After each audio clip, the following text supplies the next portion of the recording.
muito, não. Pois é, né, cara? E é difícil que criança é foda. Ah, não dá. Elas vão se quebrar, essa é a verdade, É né? isso. Ô, foi pra você, foi uma surpresa o resultado da Libertadores? Não, porque tanto é que antes de eu ir, eu falei numa entrevista que eu dei, falei, esse jogo vai pros pênaltis. Quando empatou, eu falei, tá vendo? Porque assim, ali tava muito claro um cenário que era o seguinte, o Palmeiras reconheceu que era inferior. Isso é uma baita vitória. Porque quando você reconhece que é inferior, você trabalha mais até do que o cara que é superior. Aí o que acontece? O Flamengo, ele tinha material humano absurdo. Era mais talentoso. Só que o Flamengo vivia um momento de turbulência e de preparação que talvez não tenha sido adequada, como a gente viu no campo. Uhum. Então, bastava olhar para o campo, você via um time que se superou e cresceu e jogou demais.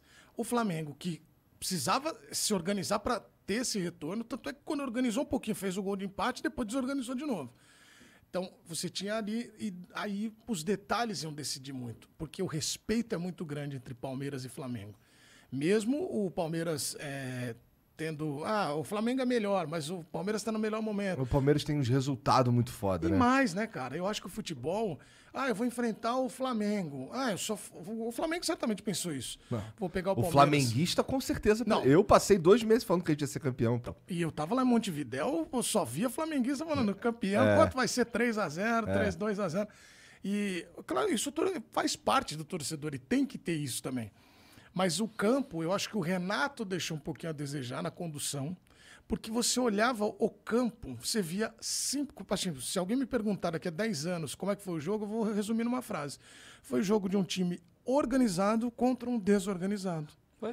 Foi isso. Basicamente, vocês estavam lá, vocês viram. É que assim, eu acompanho muito de perto o Flamengo, né? O torcedor que estava acompanhando o dia a dia do Flamengo estava muito mais preocupado com esse jogo, porque sabia que metade do time estava totalmente baleado fisicamente. Você ia acompanhando o jogo, você sabia. Aquele jogo do Bruno Henrique contra o Corinthians, ele fez um sacrifício ali que talvez não compensou. Perfeito. Não, definitivamente não compensou, porque a gente não ganhou o Campeonato Brasileiro, então aquele jogo não valeu nada. E ele ganhou aquele jogo pro Flamengo, sabe? Mas ele tava... E tanto que, afinal, o Bruno Henrique deixou muito a desejar, coisa que não é normal dele. Porque, perfeito. Né, o Felipe Luiz não devia nem ter entrado. E assim, eu sabia disso, antes do jogo começar. Sabe, a gente sabia, o Arrascaeta se doou demais, mas ele não tava... Então, assim, eu tinha um medo da parte física enorme, que se provou, porque no primeiro gol lá, o Felipe Luiz não correu, não dava, né? E o único que sabia furar ali as linhas, que é o Arrascaeta, porque o Renato não consegue fazer aquele time furar a linha, tava baleado, mas o Arrascaeta fez o que deu, né? E o Renato naquela coisa de um desânimo e tal, então... Esse era o negócio, né? Eu até falei, enquanto o Zinho tava com a gente lá, ele veio aqui, ele adorou, ele falou pra mim.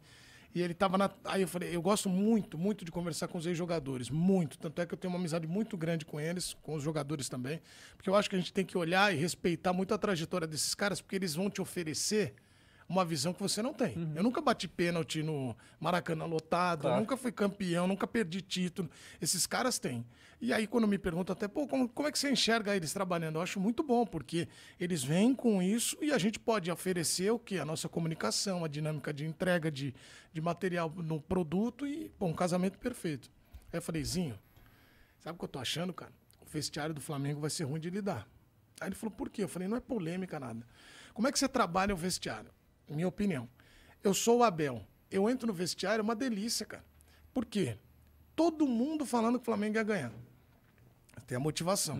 2, ele é muito estudioso, o Abel. O Abel transformou, por exemplo, o Piquerez em terceiro zagueiro.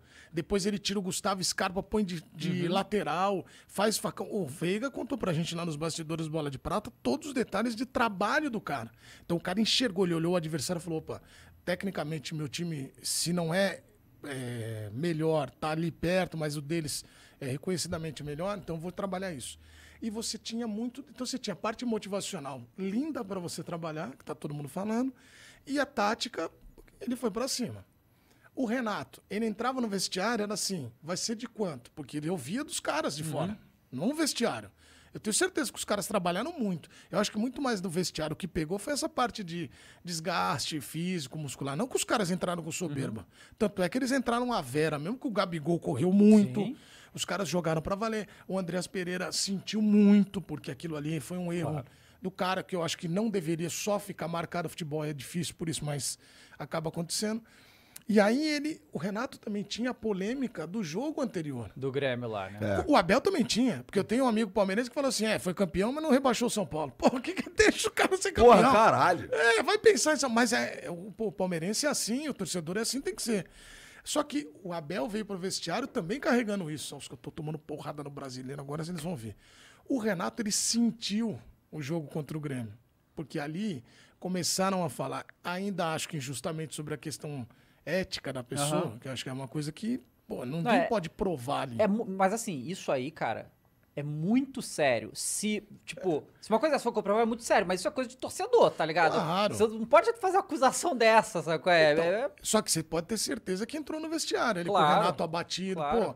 Então, aquilo tudo, e a parte tática, o Renato também tinha que provar, porque ele mesmo armou esse cenário para eles meio que sem querer, com a declaração do Grêmio. Sim. Se me derem o time do Flamengo, vai voar. Com 40 milhões eu faço o time voar. Aí é fácil. Quando você chega lá, aí... Ele se mostrou muito limitado, né? Essa que é a verdade, né? Assim, mas eu gosto dele como treinador. Cara, eu também gosto, mas assim, é mais fácil você talvez se mostrar com um time não tão talentoso quanto o do Flamengo, entende? Porque a gente pega os últimos 3 treinadores do Flamengo e, assim, o Renato talvez foi o que teve melhor resultado, assim, de aproveitamento. Talvez tenha sido o Renato mesmo, ele fez coisas boas com o Flamengo também e tal, mas quando precisava de ir além, de bater um outro técnico que tem muito conhecimento dessa parte, ele não conseguiu. E era uma coisa que eu já falei aqui várias vezes isso. O Renato pegou contra o Flamengo trocentos times fazendo retranca. E ele não sabe furar, entendeu? Você não pode botar o Arrascaeta, dá um jeito. Porque era assim. Sabe qual é? Porque era o Arrascaeta fazendo jogada maluca que ele fazia, né? Porque o Renato foi jogador e dos bons, que ele foi mesmo. Baita jogador. E aí o jogador, ele tem uma leitura de o treinador me ajuda muito, mas quem resolve é o campo. Então tem muito disso. O cara vai pro jogador, o jogador vai lá, a minha ideia é essa, o que vocês acham? Vamos comprar? Vamos, então vamos fazer. Os caras tentaram fazer, mas chegou uma hora que o Palmeiras inteligentemente fechou muito, você vê que eles não conseguiam, pelo meio entrar. Não. As laterais, eles estavam com os 2 laterais debilitados, porque tanto é que foram substituídos. E o Bruno Henrique também, que é muito bom nessa coisa, mas ele não estava não ia. Então você via várias vezes o Flamengo colocando o Palmeiras no campo dele, mas tentando jogar a bola na área. E aí é uma delícia. O cara vem, a bola vem, eu destruo, ele vem, eu destruo. Então, eu acho até... O goleiro pega e se joga no chão, aí 2 anos pra botar. E na hora do gol, eu não sei se você teve esse sentimento que vocês tiveram. Quando sai o gol, o Flamengo tava um pouquinho melhor, eu falei, agora o Flamengo vai ganhar espaço.